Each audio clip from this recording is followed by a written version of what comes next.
What's going on, YouTube? Back with another video.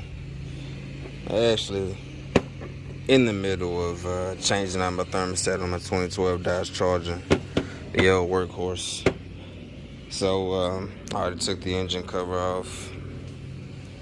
Like I said, in the middle of it, I said, you know what, let me record this, because I'm pretty sure some people out there that want to know how to do this themselves. I'm a big DIY person and I love cars, so any and everything that I can do on my own, as long as it's not gonna take too long, I'll do it at home. And change the thermostat out is fairly simple. It's easy, it's quick. So we're gonna get to that. Like I said, I already took everything apart, but I mean, putting it back together is fairly simple. I put the old one in the garage, but this is the new one, and it looks different from the old one. And just so you know, so if you see yours and it looks different than the new part, it's because when you get the new part, that core right there expands. So this one's bigger because it's used and expanded, and this one's new and hasn't been used and expanded yet. So don't trip. Just make sure you get the right thermostat for the right part, and make sure you know what engine you have. Cool? Alright. See? Mine cracked. Focus. See, it cracked. So I'm gonna get this together. Basically, I mean, like I said, I'll make it simple for you. Basically, you're taking out these two screws. You're gonna take your gasket out from here, and it goes there. Connects to your radiator hose. And put everything back together. And I'll show you step by step how to get everything back together. Alright, so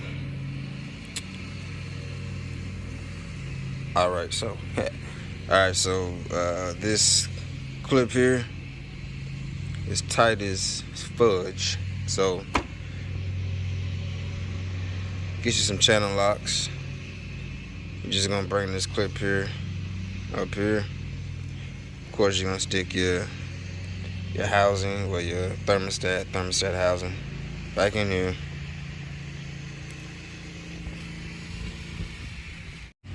So got it in. What you'll need, if you have it, of course, socket set. You'll need a 10mm socket to put on there for the screws. And this, I just used a flathead screwdriver to get that off real quick. That's really the only tools you'll need, and of course the channel locks to take off that clip there. So let me get this on. Por favor.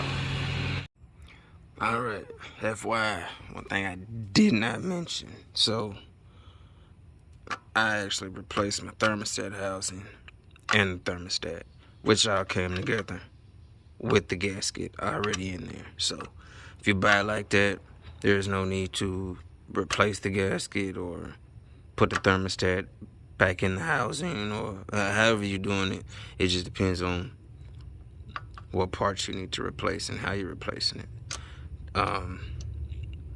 You're gonna wanna open this cap up here to release the air bubbles out when you put your antifreeze in.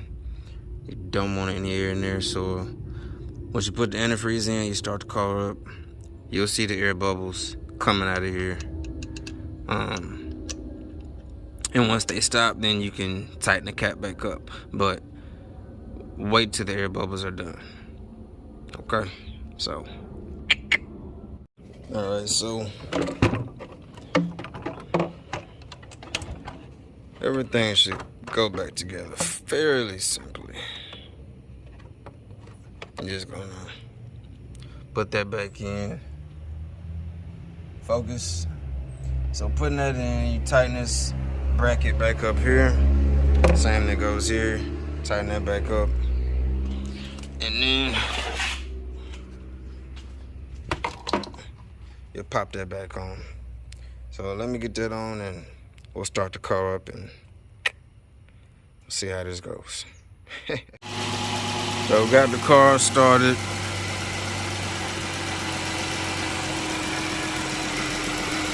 And you can't see the air bubbles, but see the antifreeze that came out.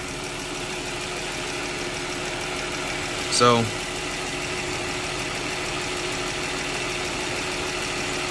and you can see just in the sides here.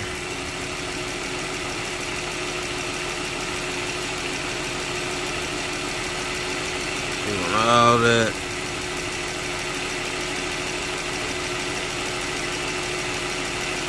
All that to get up out of there.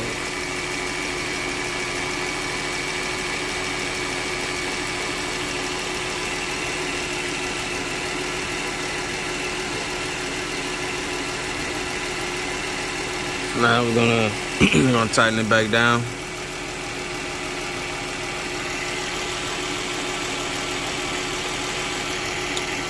And you may or may not have air bubbles, but better safe than sorry.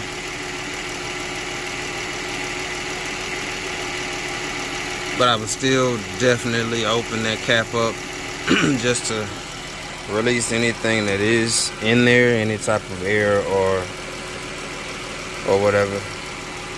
And like I said, better safe than sorry.